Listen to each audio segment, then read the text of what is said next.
이 마차에 함께 타라. 하나님의 방법을 배우십시오. 하나님께서 이스라엘 자녀들이 애굽에서 430년 동안 종살이를 한 이후에 약속의 땅을 소유할 수 있도록 그들을 준비시키신 방법에 주목하십시오. 파라오가 백성을 가게 한 후 하나님께서는 필리스티아인의 땅의 길이 가까울지라도 그들을 그 길로 인도하지 아니하셨으니 이는 하나님께서 말씀하시기를 혹시 백성이 전쟁을 보면 후회하여 이집트로 돌아갈까 함이라 하심이라. 그러나 하나님께서는 백성을 홍해의 광야길을 통과하도록 인도하셨으니 이스라엘 자손이 이집트 땅에서 나오면서 무장을 하고 올라가더라.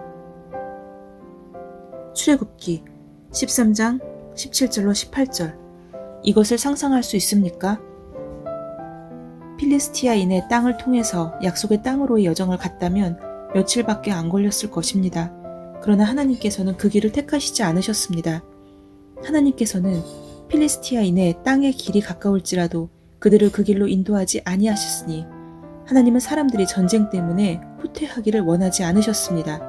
이때 이스라엘의 자녀들은 400년 동안 종살이를 했기 때문에 전쟁을 할 훈련이 되어 있지 않았습니다. 그들은 훈련이 필요했고 그들은 그들의 군대에 계신 하나님이 어떤 분이신지 알아야 했습니다. 하나님께서 그들을 훈련시키신 방법은 홍해의 광야길을 통과하도록 인도하시는 것이었습니다.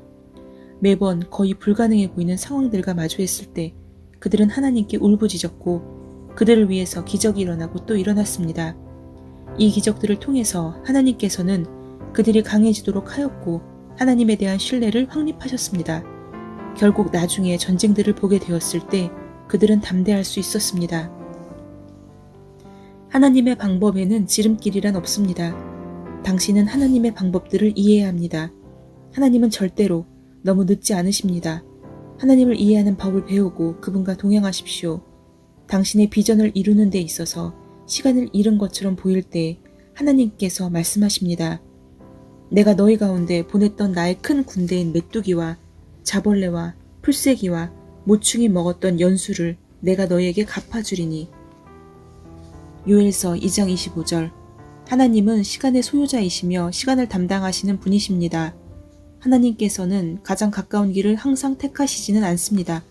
그분은 항상 당신이 아는 길을 택하시지는 않습니다. 이럴 때 하나님과의 동행 가운데 믿음의 요소가 필요합니다. 이것이 기독교입니다. 당신이 기대했던 것과는 다른 장소에 도착할 때 도망가지 마십시오. 하나님께서 예레미야에게 하신 말씀을 기억하십시오. 보라, 내가 뿌리째 뽑아내며 넘어뜨리고 멸망시키고 전복시키며 세우고 심기 위해 오늘 너를 민족들과 왕국들 위에 세웠느니라. 예레미야 1장 10절. 그러므로 마귀가 세운 것이 무엇이든지 당신은 그것을 멸망시킬 수 있고 그 자리에 다른 것을 세울 수 있습니다. 하나님께서 말씀하셨습니다. 너는 나의 전쟁 도끼요 전쟁의 무기라. 예레미야 51장 20절. 당신은 스스로를 하나님의 말씀에 비추어 보아야 합니다. 당신이 사무실이나 회사나 직장에 들어갈 때 그곳의 상황은 바뀌어야만 합니다. 사람들이 힘 빠져 낙심하고 있을 때 당신은 그들을 휘저어 깨워야 합니다. 야곱의 인생을 보십시오. 그는 라반을 만나기 위해 에서로부터 도망쳤고 라반의 집에 도착했을 때 그는 아버지의 집에서 누렸던 것만큼 누리지 못할 것을 발견했습니다. 첫째로 그가 결혼하고 싶어 했을 때 그는 라헬을 위해 7년간을 일할 것을 요청받았습니다. 그게 좋지는 않았지만 그는 라헬과 결혼하기 위해 그렇게 해야만 했습니다. 그는 아버지의 집에 있던 동안에는 모든 것에서 부요한 아브라함의 손자로 대접을 받았었습니다. 이제 그는 들판에서 양과 염소를 따라다녀야 했습니다. 왕자에게 얼마나 어울리지 않습니까? 이 사람은 위대한 이스라엘의 조상의 손자인데 아내와 결혼하기 위해서 7년간 양과 염소를 따라다녔습니다. 7년간의 일을 마쳤을 때 그는 속아서 라헬 대신 레아를 받았고 그는 사랑하는 여자를 위해서 7년간 또 섬겨야 했습니다. 그는 포기할 수 없었습니다. 그의 품삯은 10번이나 더 안 좋게 바뀌었지만 하나님께서 그를 도우셨습니다. 하루는 그가 라반에게 가서 자신의 사정을 의논하기로 했고 라반은 그에게 이런 고백을 하며 그를 칭찬했습니다. 라반이 그에게 말하기를 만일 내가 내 눈에 눈총을 입었다면 부탁하노니 머무르라. 나는 이미 너로 인하여 주께서 나에게 복 주셨음을 경험을 통하여 배웠노라 하고 또 그가 말하기를 내 품삯을 정하라. 그러면 내가 그것을 주겠노라 하더라. 야곱이 그에게 말하기를 내가 어떻게 외삼촌을 섬겼는지 또 외삼촌의 가축이 나와 함께 있으면서 어떻게 되었는지 외삼촌이 아시나이다. 내가 오기 전에는 외삼촌이 가진 것이 적었는데 지금은 증가하여 때를 이루었나니 내가 온 이후로 주께서 외삼촌에게 복 주셨나이다. 그런데 이제 나는 언제 내 집을 마련하리이까 하니 창세기 30장 27절로 30절. 라반은 하나님께서 야곱 때문에 자신을 축복하셨다는 것을 인정해야 했습니다. 당신이 일하는 회사에서도 그렇게 말할 수 있습니까? 당신 때문에 하나님께서 그들을 축복하셨습니까? 당신이 그곳에 있었기 때문에 그 회사가 파산했습니까? 당신은 하나님의 자녀이기 때문에 그런 일은 있어서는 안 됩니다. 당신의 회사는 당신이 그곳에 있기 때문에 그들이 축복받았다는 것을 인정할 수 있을 정도로 축복받아야 합니다. 만약에 일이 제대로 되지 않는다면 그곳에 머무르면서 하나님을 기다리십시오. 당신은 마땅히 축복이 되어야 하며 이미 축복 그 자체입니다. 하나님께서 아브라함에게 말씀하셨습니다. 내가 내게 복을 주고 너는 복이 되리라. 창세기 12장 2절. 당신의 인생을 되돌아 보십시오. 당신은 당신이 있는 그곳에서 축복이 되었습니까? 야곱이 그곳에 있는 것만으로도 하나님께서는 라반을 증가시켰습니다. 재물을 얻을 수 있는 능력을 주시는 분은 오직 하나님뿐입니다. 당신이 들어왔을 때 상황이 어떻게 보이는지는 상관없습니다. 당신이 지금 타고 있는 마차에 타라고 하신 그 이유를 당신이 인내하며 성취하리라고 하나님께서 신뢰하실 수 있겠습니까? 야곱은 그 일을 관두고 싶어 했고 그것을 떠나고 싶어 했습니다. 그는 충분히 인내하고 속았으므로 때가 되었습니다.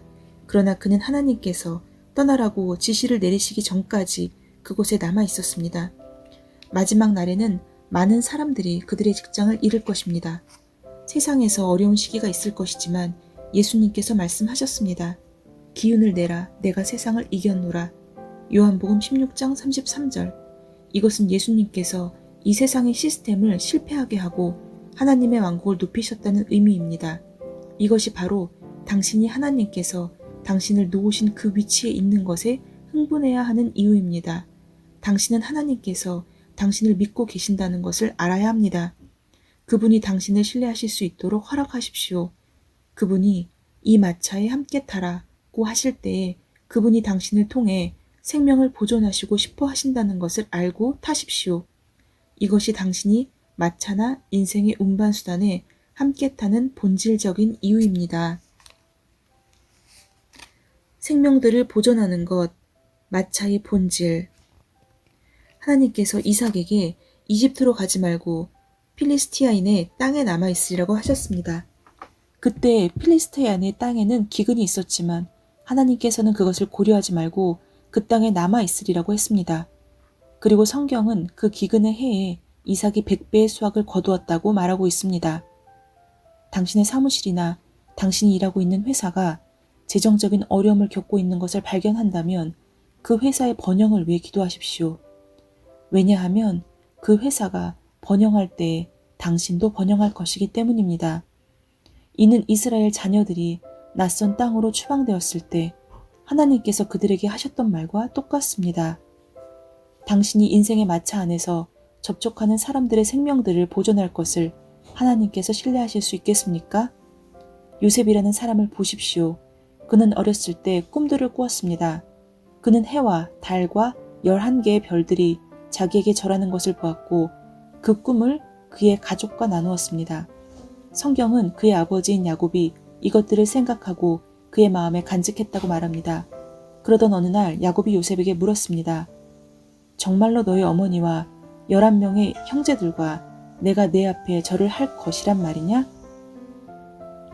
요셉이 꿈들과 아버지가 요셉을 더 좋아하는 것 때문에 요셉의 형들은 그를 미워했습니다.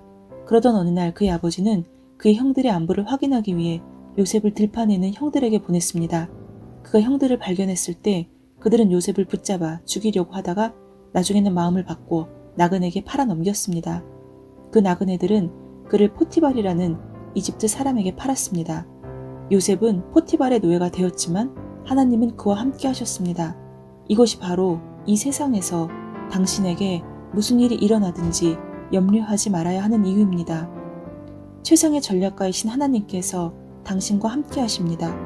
그들이 요셉을 팔고 나서 상황은 계속 악화되었습니다. 그는 포티발에게 팔려 자기 집의 관리인으로 세워졌습니다. 하루는 포티발의 아내가 요셉과 동침하기를 원했지만 요셉은 그의 생명을 위해 달아났습니다. 포티발의 아내는 슬퍼하여 그가 자기를 강간했다고 요셉을 대적하여 거짓말을 했습니다. 요셉은 감옥으로 보내졌습니다. 어둠 속에서 긴 13년을 보냈지만 그는 하나님을 끝까지 붙잡았습니다. 만약에 누군가가 당신을 대적하여 거짓말을 하더라도 걱정하지 마십시오. 하나님께서 아직도 그 일의 주관자이시며 모든 것이 당신을 위해 선을 이루실 것을 그분이 보증하실 것입니다. 요셉은 아브라함과 이삭과 야곱의 하나님을 신뢰하였습니다. 그리고 그 어두운 곳에서 하나님은 그에게 꿈에 대한 이해와 해석의 초자연적인 은사를 주셨습니다. 왕의 빵 맡은 관원장과 술 맡은 관원장이 감옥에 던져지고 얼마 지나지 않아 하나님께서는 그들에게 꿈을 꾸어 요셉에게 그 꿈에 대한 해석을 주셨습니다. 그 후에 일어난 사건들이 그 해석을 확증하였습니다. 그 후에 왕의 술 맡은 관원장은 풀려났고 요셉은 그에게 자기를 기억해달라고 말했습니다. 술 맡은 관원장은 그렇게 하겠다고 약속했지만 그는 감옥에서 나오자마자 요셉에 대해서 즉시 잊었습니다. 이와 똑같은 상황이 오늘 당신에게도 적용될 수 있습니다. 그러나 당신이 잊혀졌을 때 당신은 여러 가지 환난과 시험들을 통과하고 있으므로 모두 기쁨으로 여기십시오. 하나님께서는 당신에게 선한 일을 행하시려고 계획하고 계십니다.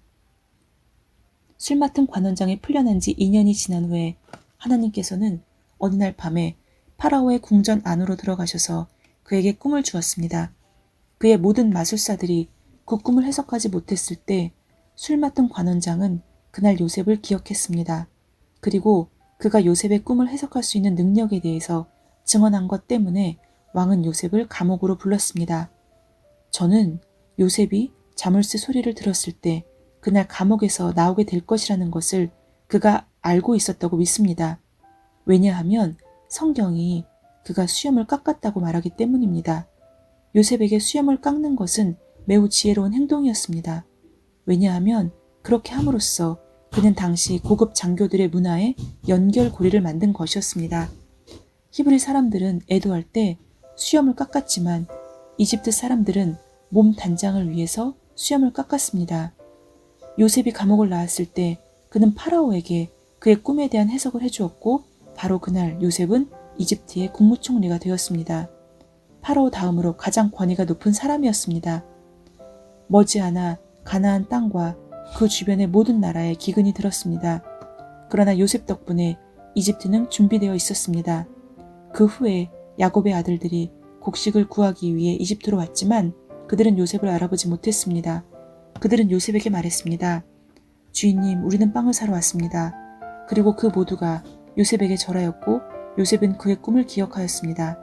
그는 그들의 아버지에 대해서 물었고 그들은 아버지께서 아직도 살아계신다고 말했습니다. 그 후에는 그들의 말이 진실임을 증거하기 위해 그들의 가장 어린 동생을 집에서 데리고 오라고 요구했습니다. 그들이 베냐민을 데리고 왔을 때 요셉은 형들을 속이고 베냐민을 볼모로 잡고 풀어주기를 거부했습니다. 그런 후에 그들은 바닥에 엎드려 그에게 애원하며 오래전에 자기들의 동생 요셉에게 잘못한 일들을 고백하였습니다. 이 모든 일이 일어나는 동안 요셉은 가슴 아파하고 있었습니다. 그때 요셉은 자기 곁에 서 있는 모든 자들 앞에서 스스로를 억제하지 못하고 소리질러 모든 사람은 나에게서 물러가라 하니 요셉이 자신을 자기 형제들에게 알리는 동안 그와 함께한 자가 아무도 없더라. 그가 큰 소리로 우니 이집트인들과 파라오의 집이 듣더라.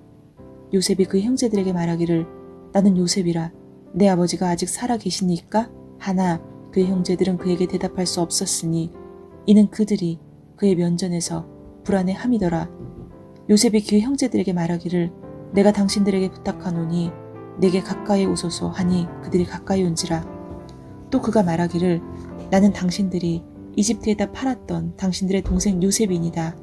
그러므로 당신들이 나를 이곳에 판 것을 이제는 슬퍼하거나 괴로워하지 마소서.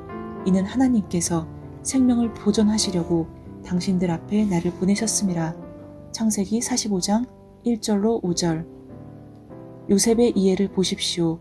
그는 그가 이집트의 목적을 알고 있었습니다. 그래서 그의 형제들에게 이렇게 말했습니다. 하나님께서는 생명을 보존하시려고 형들이 오기 전에 나를 이곳에 보내셨습니다. 이것이 제가 그 이집트 사람에게 팔린 이유입니다. 이것이 제가 포티발의 집으로 팔려나간 이유입니다. 저는 소망을 포기하지 않았습니다. 포티발의 집에서 나는 감옥으로 왔고 상황은 안 좋았지만 저는 그래도 소망을 포기하지 않았습니다. 감옥에서 하나님께서 제가 낭비한 해들을 회복시켜 주셨습니다. 이것을 알고 있는 한 그는 복수를 할 필요가 없었습니다. 그는 당신이 하나님의 손안에 있음을 인정하였습니다. 당신은 자신이 하나님의 손안에 있다고 보십니까? 아니면 당신의 인생이 사람의 손에 달려있다고 생각하십니까? 당신은 자신에 대해서 어떻게 생각하십니까? 당신은 오늘날 당신의 성공이 오직 사람들의 도움 덕분이라고 생각하십니까? 아니면 하나님의 손이 당신을 위해 일하시고 있다는 것을 깨달았습니까? 하나님께서 당신을 인도해 주시는 분이라는 것을 믿을 수 있을 만큼 당신은 인생을 하나님께 믿고 맡기셨습니까? 당신의 삶을 그리스도께 드렸을 때 얼마나 진심이었습니까? 그분이 당신의 삶의 주가 되십니까?